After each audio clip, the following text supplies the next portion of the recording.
Welcome in, everyone. I'm going to talk today about the difference between image colors and luster colors. And right here I have my notes from my art school when I was back in my 20s.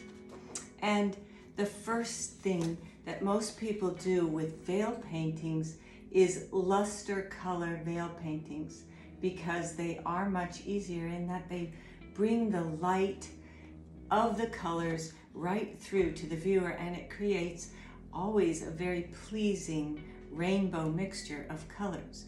When you use red, orange, yellow, and blue in a painting, they'll create other colors, as you know. Now, what I'm going to show in my next series is a more advanced veil painting, one that would use image colors. It's more difficult because it doesn't carry so much light and warmth in it, and therefore the actual painting may have a certain shadow quality. And you can see in the notes here the image colors, that is black, white, peach blossom, or sometimes referred to as Purpur in German, and Viridian green. And these are a little bit muted when they're all together. So I'll be talking more about the specific qualities of each color and how we can characterize those as we paint on the veil painting.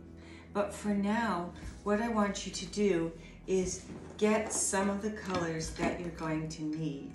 And I have a selection of watercolors that I just purchased because I really like to use new tubes. But you probably have these colors around. One of them will be black, and as I said, you're going to need a few plates, saucers that preferably have a small lip on them so that the paint can be squirted out there, but also left to dry and therefore reconstituted later. And I said you'd need white as well, so it's helpful if you do have a clean plate. I like a white plate because you can really see the color that you mix up in the plate if the background is white.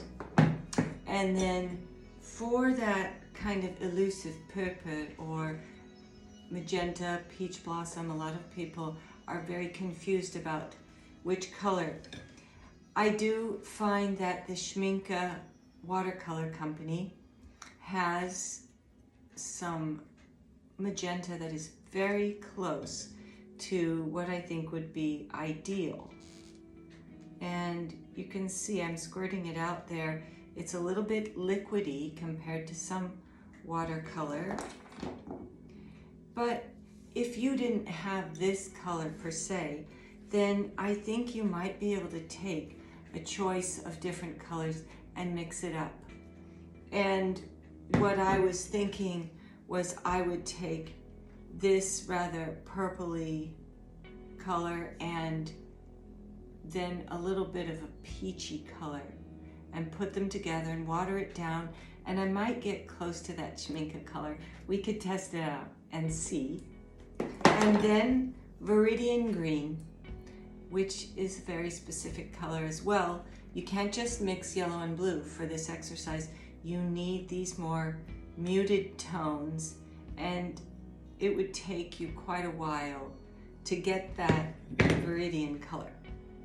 So the next step will be showing how we start the actual composition, and I'm going to be taking my image color exercise that again I did in painting school when I was in my 20s, and I'm going to be using these notes to start the composition, and probably I'll work through quite a bit with these notes, but I may take off and do something a little bit freer now that I've had some experience. So I hope you'll stick with the series and join me.